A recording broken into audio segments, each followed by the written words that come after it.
It's like 8,000 mile per hour wind today, of course, but so I've got a couple big things coming up here to do with the lawn, and I've got a visitor coming soon.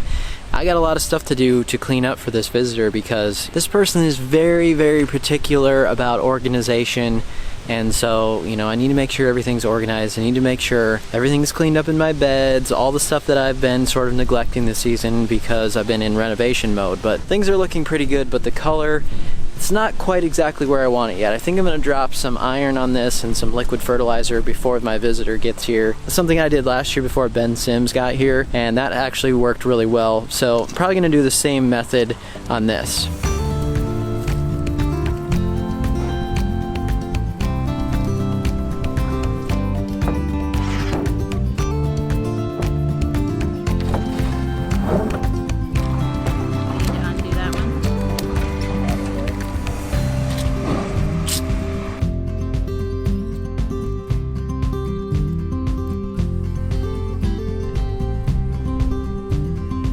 Say goodbye to the old deck. My nephew's actually going to take a bunch of this stuff, and he does all kinds of projects all the time, so it's good for him. So aside from the wind, the smoke is actually back in the air today from some of the fires that are still going on. So I think that really honestly casts sort of a weird color onto the yard. Over here, all this is getting cleaned up. There's a few other plants right over here ready to go in, and we're going to remove all of this mulch stuff that's here, get rid of all that, make it look nice. The other thing that I've noticed here in the last little bit is that the sun angle is really starting to change. The grass is really starting to go down to its slower growth. It's not as vigorous as it was. Unfortunately, what I did for renovation here, it's not quite as far along as I would like it to be. I was about a week or a little more than a week later than I usually would typically overseed. The grass gets darker and darker as it matures with this ryegrass. As far as growth goes, it's slowing down a lot now. We're getting to that time frame when even if temperatures are a little bit warmer and nicer, right on the edge of the lawn, this is starting to get shaded now. It's about 1 o'clock. At about 3:30 or so every day now, this is starting to get some shade up here, and then it's not getting a whole lot of sunlight anymore. That's really the problem too of not getting quite as vigorous growth going on. So let's see in here if you can tell where the new ryegrass is. Some much darker ryegrass throughout here, and then some much lighter kind of lime green stuff. So that just happens with any new grass, and the color consistency will get better over time. But I also can't believe that my dogs would disrespect my lawn like this. There's a couple of dog spots here that I noticed coming in a little while ago, and they're definitely toast. Might lay a little more seed on there, but it's really not going to do too much more this year. I'll worry about it later on. Not a huge deal.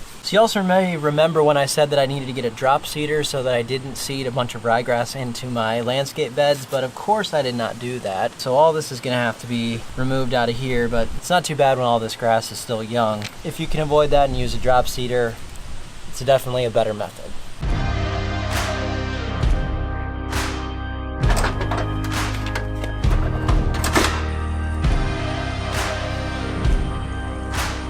So I could probably do a mow here on the tall fescue, which I'm going to talk about here in a second, kind of what's been going on with it. It's really, really warmed up here in the last little bit. So it's very, very dry still. We're still in a drought. And this week now is above normal as far as temperatures go.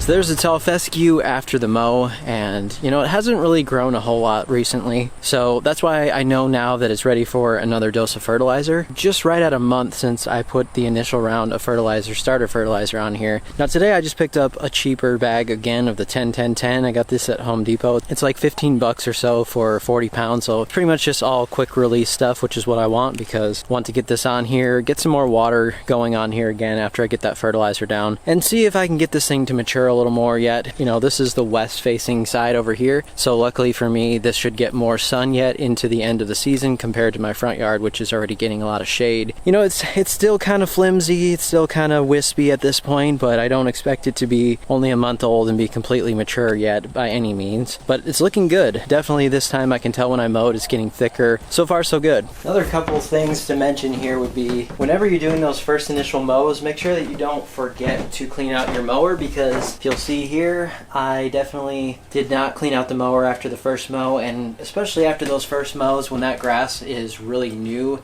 It's got a lot of moisture in it and you've been watering a lot to keep it going. This deck will definitely get all caked up. So it's something you want to check out and make sure you get cleaned out of there, or your mower's not going to work properly. It's not going to have as much suction as it should. It's just not going to mow as well. Time to clean some more grass out of here, and then I want to talk about weed control on that new lawn and some questions that came up on the last video.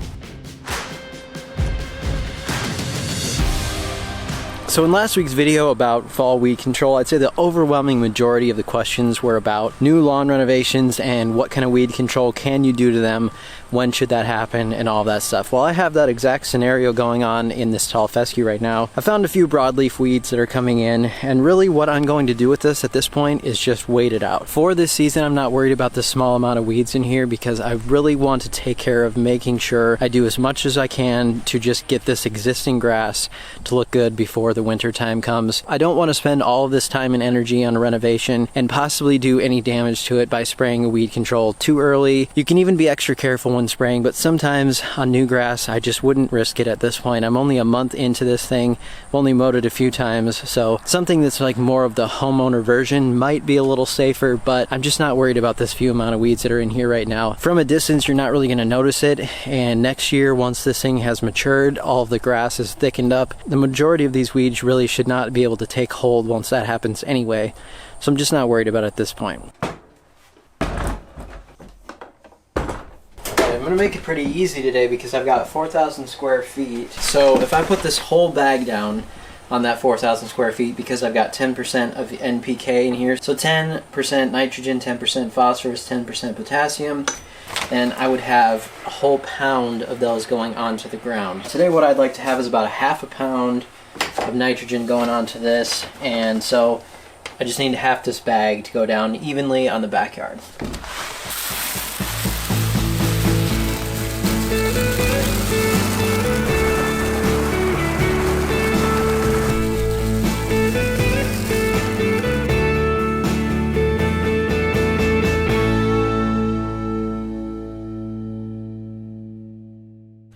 Got a little mow in here. You can really see that ryegrass shine in the sun from this angle here about this time of day. So for the finale today, I'm going to be spraying a couple different things. I'm going to be doing the root hume, the humic and fulvic blend first. That I'm going to have on the leaf blade, and then the humic needs to get to the soil. And then I'm going to be filling this thing up with some 16-4-8, which is liquid fertilizer. That's going to be going on second, and I'll let that sit on there for a little while, and then I'll actually water that in later on. But if it gets too dark, I'll probably do the iron tomorrow. The iron micros would be the lawn energizer. I'm probably going to be spraying that out of a backpack just because I like to get that foliar sprayed onto there. And you can definitely do that with any of these products if you'd like to. But the hose end works pretty well, and especially with like the humic products, I really like that.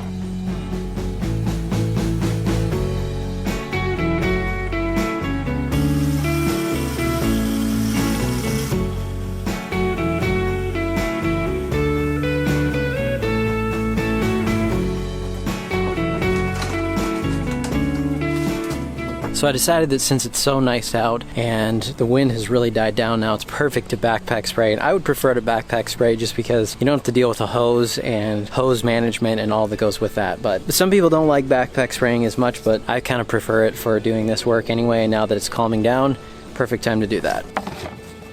So I'm gonna fill this up about halfway.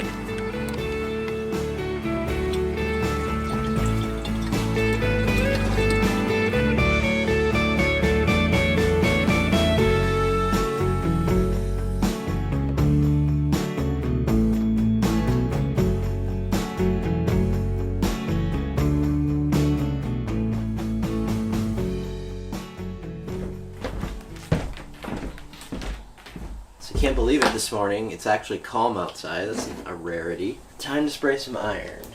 So I'm going to be spraying some lawn energizer today. Remember I told you guys I did some iron damage this year out on the north side of my house. That was using a rate of about 10 ounces per thousand, which is the hose end rate. So if you're going to do something like that, though, you have to get some water on it. So today I'm going with 4 ounces per thousand. I've got roughly 4,000 square feet.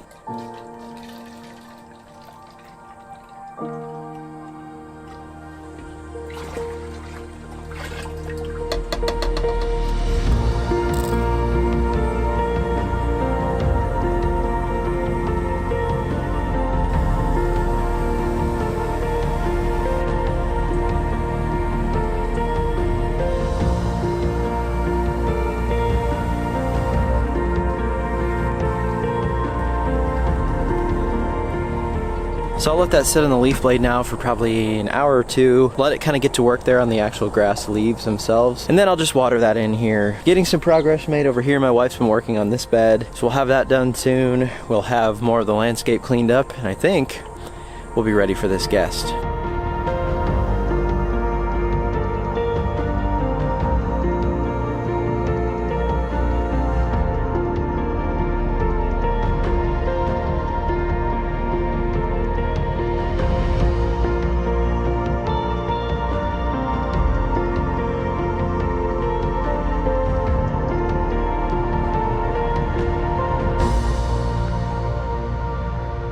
I think we see our visitor.